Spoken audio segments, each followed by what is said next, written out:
कोविड-19 vaccines, एक साल से जिस चीज़ का हम वेट कर रहे थे, अब उसकी अवेलेबिलिटी के बाद हमारे पास उससे रिलेटेड कुछ डर, मिथ्स और प्रिकॉशंस हैं।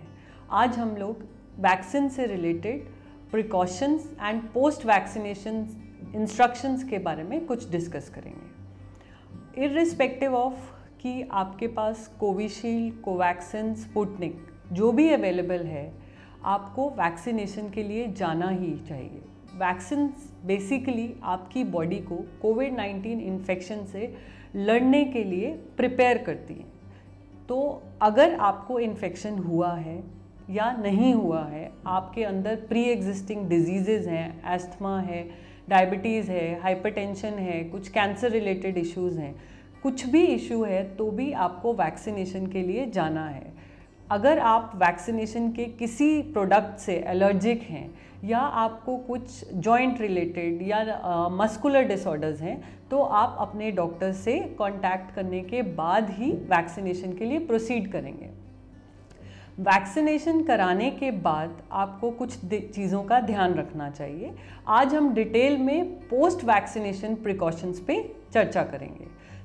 अगर आप वैक्सीनेट होते हैं तो मेक श्योर कि आप वैक्सीनेशन के बाद आधा घंटा के लिए वैक्सीनेशन के सेंटर पर ही बैठें। इस हाफ एन आवर में अगर वैक्सीन से रिलेटेड कुछ साइड इफ़ेक्ट्स होंगे तो अब उसी समय हम मैनेज कर सकते हैं। नॉर्मली वैक्सीनेशन से कोई मेजर साइड इफ़ेक्ट्स नहीं देखे गए हैं। Minor side effects like site of injection पर पेन होना, इंजेक्शन वाली जगह पे लाल हो जाना, joint pains, low grade fever या इचिंग होना, ये सब आते हैं। लेकिन ये विद या without medicine at the max हमें पैरासीटामोल की एक टेबलेट से ये सेटल हो जाते हैं। कुछ लोगों को 2 से 3 दिन लगता है साइड इफ़ेक्ट्स को सेटल होने के लिए। बट अगर आपके ये साइड इफ़ेक्ट्स या पेन, फीवर 2 से 3 दिन के बाद भी परसिस्ट करता है तो आपको अपने डॉक्टर से कांटेक्ट करना चाहिए। कुछ एक्यूट रिएक्शंस होते हैं, एक्यूट ड्रग रिएक्शंस होते हैं कि अगर आपको इंजेक्शन लगने के बाद कोई रिएक्शन कुछ इमीडिएटली 30 मिनट्स या 2 दिन के अंदर भी हो तो हमें डॉक्टर को बताना है। जैसे कि चक्कर आना, आँखों के आगे अंधेरा आ जाना, फेंट होना, कॉन्टीन्यूसली वॉमिटिंग होना या दौरा पड़ना। अगर इनमें से कोई भी सिम्टम्स आते हैं तो हमें हॉस्पिटलाइज होना चाहिए और इमीडिएटली इमरजेंसी में डॉक्टर को कांटेक्ट करना चाहिए। सिंपल रिएक्शंस लाइक कि पेन एट द साइट या बाजू में या इंजेक्शन वाली साइट पे सूजन आने पर हमें उसे सिंपल आइस पैक या बर्फ़ का एक कपड़े में बांधकर लगाने से वो सूजन बेटर हो सकती है। उसके लिए बहुत सारी मेडिसिन की ज़रूरत नहीं है। अगर आप अपनी पहली वैक्सीनेशन डोज ले चुके हैं तो अपना रजिस्ट्रेशन ज़रूर करवाएं एंड नेक्स्ट वैक्सीनेशन डोज के बारे में पता करके ही सेंटर को छोड़ेंगे।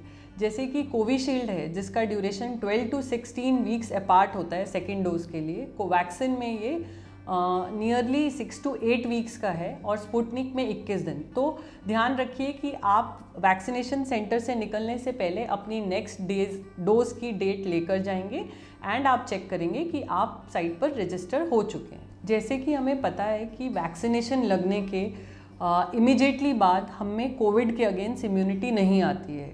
सेकेंड डोज लगने के भी कुछ हफ्ते में, एटलीस्ट 2 से 3 हफ्ते के बाद ही हमारी बॉडी में कोविड से लड़ने के लिए एंटीबॉडीज़ डेवलप होती है। वैक्सीनेशन लगवाने के बाद अपने कोविड एप्रोप्रिएट बिहेवियर को मेंटेन करिए। सैनिटाइज करना, फेस मास्क पहनना, सोशल डिस्टेंसिंग और कोई भी सिम्टम आने पर डॉक्टर से कांटेक्ट करना और कोविड इन्फेक्शन को रूल आउट करना, ये वैक्सीनेशन के बाद भी आपको इन सब चीज़ों को फॉलो करना ही चाहिए। कुछ छोटी छोटी बातों का ध्यान रखना चाहिए, जैसे कि अगर आपको कोविड वैक्सीनेशन की अपॉइंटमेंट वाले दिन फीवर है, बॉडी एक है, तो हम उस समय वैक्सीनेट नहीं होते हैं। हम अपनी नेक्स्ट अपॉइंटमेंट शेड्यूल कराते हैं।